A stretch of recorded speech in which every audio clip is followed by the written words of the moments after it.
guys, Movie Junkie for Life, and today we're looking at Pacific Rim Uprising, the sequel to Pacific Rim. This one is directed by Stephen S. DeKnight and stars John Boyega, Charlie Day, Scott Eastwood, and a slew of others. Uprising takes place about 10 years after the events in the first film. You know, the kaiju, the breach was closed, the kaijus were stopped, and the world is at peace, so to speak. But the Jaeger program is still active. It is actually a group working on making the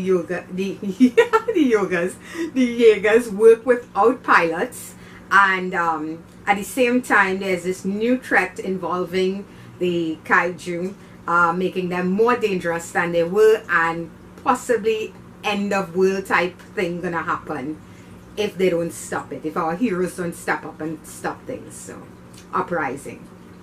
If I don't sound very excited for this movie, it's because I think two things. A lot of time has passed since the first film.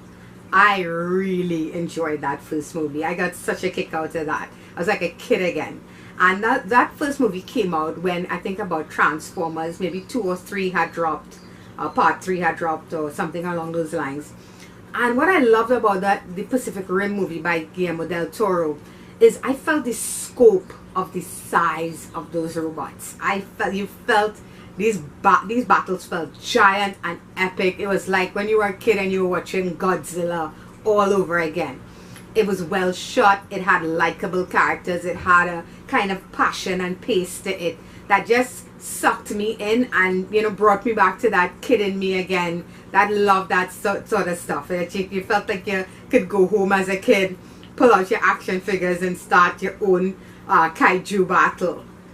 Uprising doesn't have that energy. That's the first issue I have with this movie.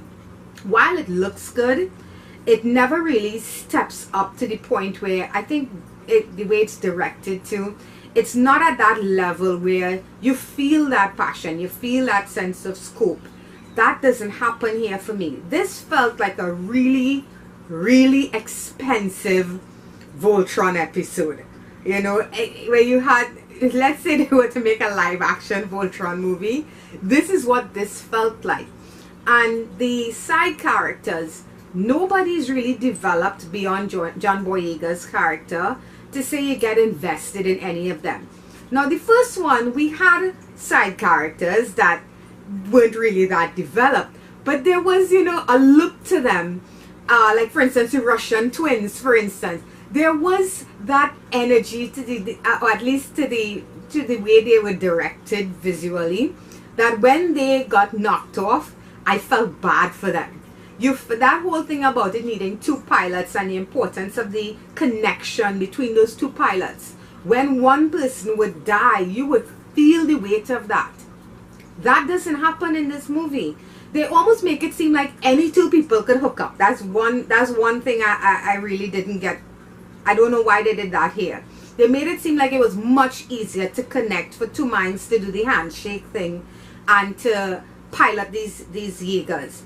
In the first one, it said that it's really difficult to the point where that's why they look for siblings. It's very difficult for 2 people to connect.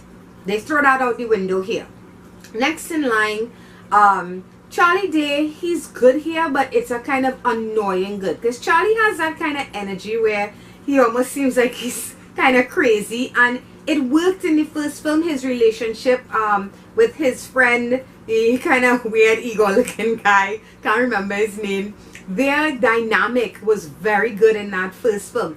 We don't really get a lot of that here either. I can't go into too much detail as to why, but you don't get that here either. So the only character that really gets any huge play is John Boyega, and he does a very good job. He's funny, he's charismatic, he's sexy, he's all the things you want in an action hero.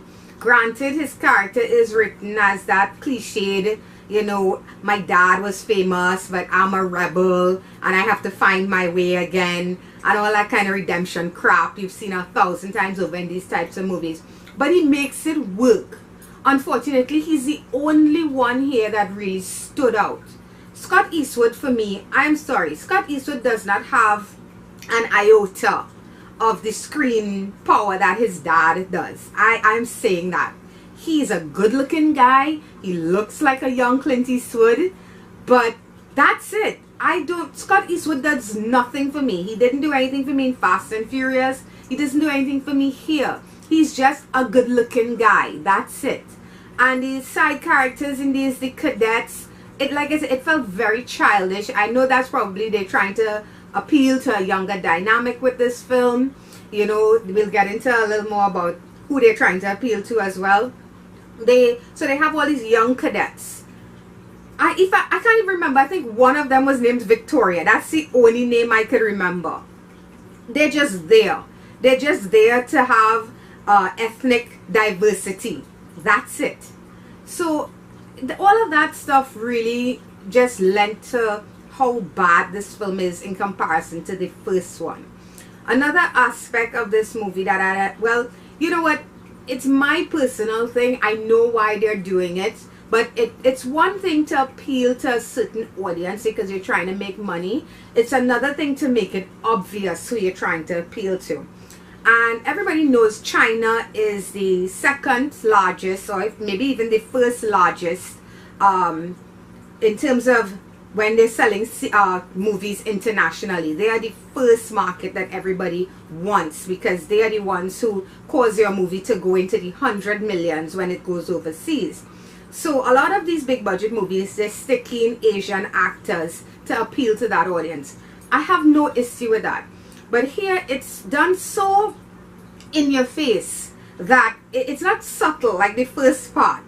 It's just in your face. It's obvious what they're doing. You know, the events are taking place in China and the kaijus are attacking in Japan.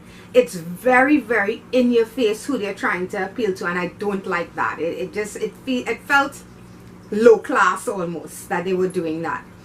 So is there any redeeming qualities about this movie? It's a fun movie. It's an easy movie to watch. I don't think you're gonna remember much of it after you've seen it. Do I suggest going to cinema to see it? Not really.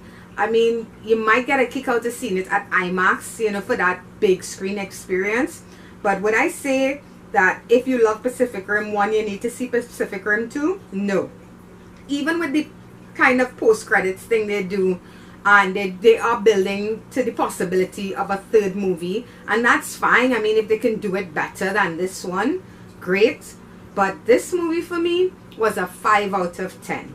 And I'm being very, very, very generous with that 5.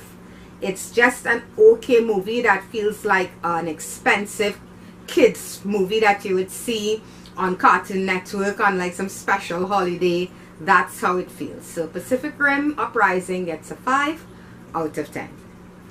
And that's going to be it for this, guys. So if you like this video, please hit the like button. It's much appreciated. If you want to subscribe, you can click on my face there. I'm also on Stardust at Movie Junkie, capital M, capital J. And until next time, bye bye.